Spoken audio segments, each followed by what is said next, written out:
Hello students, myself Dr. Rosni Lohia from Department of Commerce, Intermediate Section of Marwari College. Last class we were discussing about financial planning. Hope you all understood.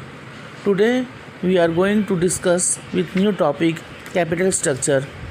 Meaning of capital structure. Capital structure means the proportion of debt and equity used for financing the operations of business. In other words, capital structure represents the proportion of debt capital and equity capital in the capital structure. पूंजी ढांचे का अर्थ है कि व्यवसाय में हम पूंजी दीर्घकालीन साधनों से किस अनुपात में व्यवस्था करेंगे अपने व्यवसाय के लिए, उसका एक संरचना तैयार करना। इसमें हम लोग देखेंगे सभी लॉन्ग टर्म फंड्स इसमें जो व्यवसाय के लिए यूज़ किया जाता है, जैसे equity share, debenture, long term loan, reserve etcetera. इन सभी को कैपिटल स्ट्रक्चर के लिए किस अनुपात में लेना है, किस रेशियो में लेना है, ये निर्धारित करना ही पूंजी ढांचा कहलाता है।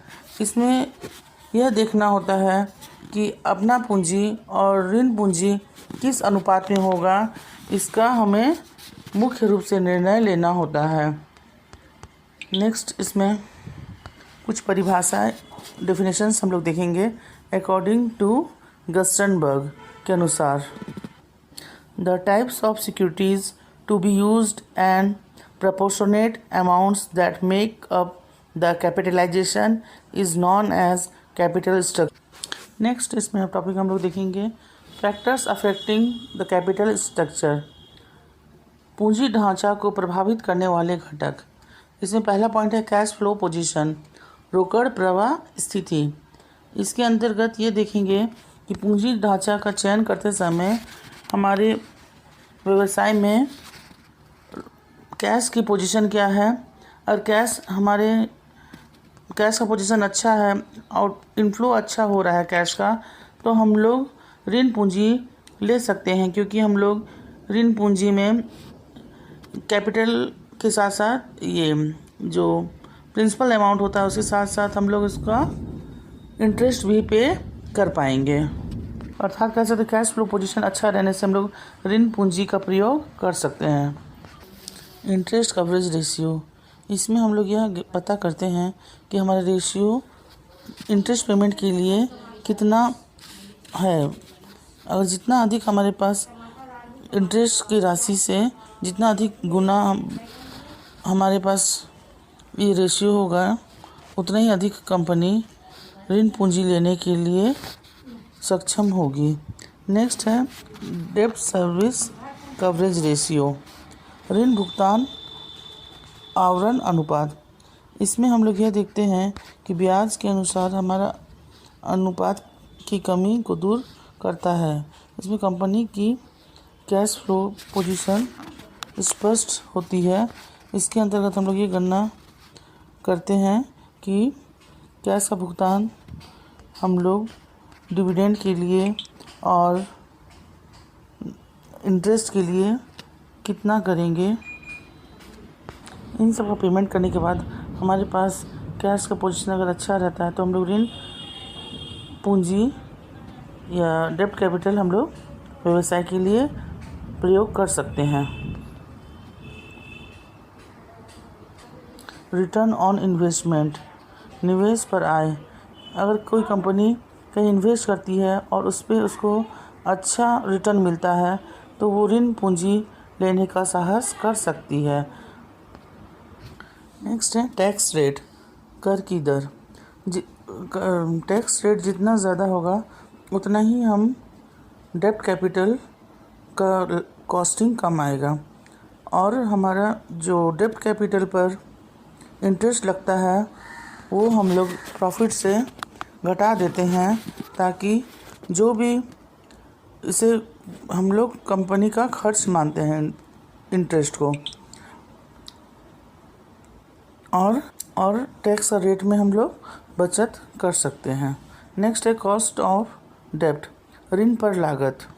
कंपनी ऋण लेने समय या लोन लेने समय अगर इस पर अधिक ब्याज लगता है, इंटरेस्ट ज़्यादा लगता है, तो कम लगता है, इस पर निर्भर करता है कि कंपनी डेब्ट कैपिटल यूज़ करे या ना करे। अगर ब्याज कम लगेगा तो हम लोग अधिक ऋण पूंजी का प्रयोग कर सकते हैं, अन्यथा नहीं करेंगे। नेक्स्ट है कॉस्ट ऑन इक्विटी कैपिटल, पूंजी की लागत। ये इक्विटी शेयर इशू करते समय भी कंपनी को बहुत सारे चीज़ों को ध्यान में रखना पड़ता है और इस पर कई लागतें आती है। और इस तरह अगर इक्विटी इशू करने में अगर हम लोग को ज़्यादा लागत आएगी तो हम लोग डेब्ट कैपिटल यूज़ करना ज़्यादा उपयुक्त समझेंगे। नेक्स्ट है नेचर ऑफ बिजनेस, व्यवसाय की प्रकृति। अगर हमारा बिजनेस मैन्युफैक्चरिंग है तो हमें ज़्यादा पूंजी की आवश्यकता पड़ेगी, और यदि हमारा व्यवसाय अगर ट्रेडिंग का होगा तो उसमें कम पूंजी की आवश्यकता होगी। इसी प्रकार से बहुत सारा व्यवसाय हमारा सीजनल भी हो सकता है, तो उसमें हमें सीज़न के अनुसार पूंजी की आवश्यकता ज़्यादा करना पड़ता है व्यवस्था। सीजनल में हमें दीर्घकालीन साधनों से ज़्यादा अल्पकालीन साधनों पर महत्व ज़्यादा दिया जाना होगा। नेक्स्ट है साइज़ ऑफ बिजनेस, व्यवसाय का आकार। हमारा पूंजी ढांचा हमारे व्यवसाय के आकार पर भी निर्भर करता है। अगर छोटे आकार की व्यवसाय हो तो हमें कम पूंजी की आवश्यकता होगी, यही बड़े आकार का व्यवसाय होगा तो हमें अधिक मात्रा में पूंजी की आवश्यकता होती है। और नए प्रकार के अगर व्यवसाय को स्थापित करना हो तो वित्तीय साधन को भी एकत्रित करना कठिन होता है। नेक्स्ट है अमाउंट ऑफ रिस्क, जोखिम की मात्रा। अगर जोखिम की मात्रा अगर हमारे व्यवसाय में ज़्यादा है तो हम लोग ऑनर्स कैपिटल को अधिक आश्रित होंगे, और यही अगर हमारा व्यवसाय में अगर जोखिम कम होगा तो हम लोग डेब्ट कैपिटल का भी प्रयोग कर सकते हैं, उस पर निर्भर हो सकते हैं। नेक्स्ट है इनकम ऑफ बिजनेस, व्यवसाय की आय। अगर हम लोग का व्यवसाय में और मान के चलेंगे कि अगर निश्चित दर से आय होगा और नियमित आय होगा और स्पष्ट रहेगा तो हम लोग डेब्ट कैपिटल को यूज़ कर सकते हैं, यानी ऋण पूंजी को यूज़ कर सकते हैं, ताकि हम लोग समय समय पर उसका इंटरेस्ट, उसका पेमेंट कर सकें। कैपिटल स्ट्रक्चर में हमारा नेक्स्ट है फ्लेक्सिबिलिटी होना चाहिए, लोचपन होना चाहिए, ताकि कभी हम लोग को ज़रूरत पड़ने पर, आवश्यकता पड़ने पर उसमें किसी में भी हम लोग कमी या वृद्धि ज़्यादा कर सकें। नेक्स्ट पॉइंट इज़ पीरियड के लिए कितनी पूंजी की आवश्यकता है। तो डेब्ट कैपिटल या प्रेफरेंस शेयर्स हम लोग मीडियम टर्म और शॉर्ट टर्म के लिए यूज़ कर लेंगे तो ज़्यादा अच्छा होगा, और लंबे अवधि लॉन्ग टर्म के लिए हम लोग इक्विटी शेयर्स को ज़्यादा प्रेफरेंस देंगे तो ज़्यादा श्रेष्ठ होता है। नेक्स्ट है गवर्नमेंट कंट्रोल, सरकारी नियंत्रण। कैपिटल स्ट्रक्चर का योजना बनाने समय हम लोग गवर्नमेंट पॉलिसी, फाइनेंशियल कंट्रोल तथा अन्य नियमों को भी, अधिनियमों को भी ध्यान में रख करके कैपिटल स्ट्रक्चर का फॉर्मेशन करेंगे। नेक्स्ट है कैपिटल मार्केट कंडीशन, पूंजी बाजार की दशाएं।